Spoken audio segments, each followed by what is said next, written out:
Okay, now this is the second page of your poem, first poem. Let's start this.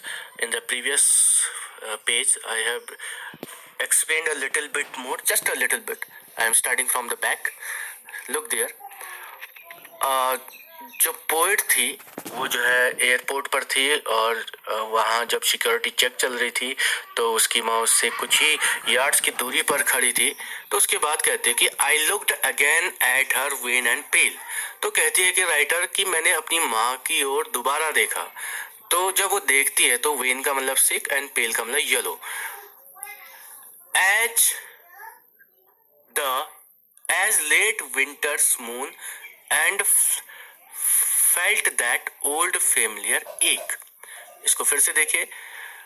I looked again at her wan pale as late winter's moon and felt that old familiar एक।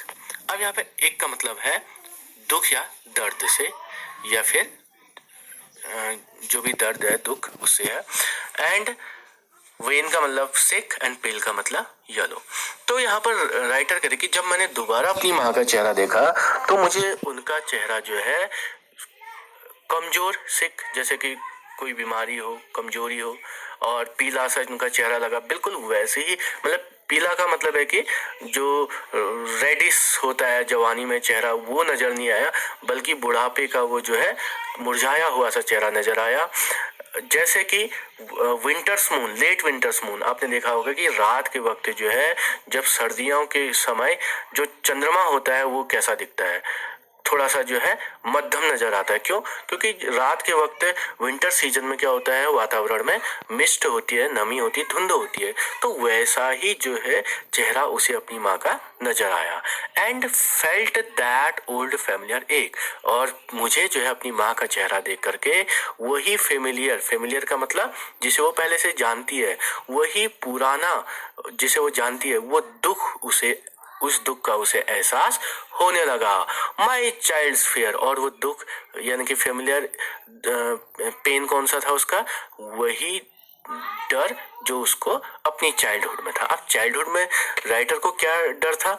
ये था कि जब childhood में क्या होता है, जब छोटा सा बच्चा होता है 3 साल 4 साल का, तो जब उसे स्कूल छोड़ने जाते हैं तो उसे डर लगता है अपनी मम्मी पापा से, अपनी माँ से बिछड़ने में। वो स्कूल में नहीं रहना चाहता, अपनी माँ के साथ रहना चाहता। तो वही डर जो है, चाइल्डहुड वाला डर जो अभी जो है पोइट को लग रहा है, क्योंकि वो अपनी माँ को छोड़ करके प्लेन से जो है कहीं और जा रही है, अपनी माँ से दूर। But all I said was see you soon amma. अब यहाँ पर अम्मा जो है उसने अपनी माँ के लिए बोला है, ठीक है ना, क्योंकि साउथ इंडिया में माँ को अम्मा ही कहा जाता है। और उसके बाद जो है अपने उस डर को, अपनी उस चिंता को, उस दुख को छिपाने के लिए पोइट क्या कहती है, आई सू यू सीन अम्मा। अम्मा, मैं आपसे जल्दी ही मिलूंगी। All I did was smile and smile and smile.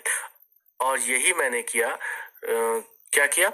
मैं मुस्कुराई अपनी माँ को देख करके, ताकि मेरी माँ जो है मेरे मेरा जो दुख है, मेरे हृदय में जो दुख है, उस दुख को वो ना समझ पाए, ना जान पाए, इसलिए मैं उनको देख करके मुस्कुराई। अब यहाँ पर जो है स्माइल है, ये स्माइल जो है पोएट की जो है फेक स्माइल है। फेक का मतलब बनावटी है, क्योंकि अंदर से वो बहुत दुखी है अपनी माँ के लिए, क्योंकि अपनी माँ से दूर हो रही है और उसकी माँ बहुत बुजुर्ग हो चुकी है, 66 ईयर की हो चुकी है, और उसे बहुत कम उम्मीद है कि जब वो वापस लौट के आएगी क्या वो अपनी माँ से मिलेगी। तो जो भी है, सी was feeling very painful to separate with her mother. So this is all about the poem. I hope कि आपकी समझ में आ गया होगा. So thank you.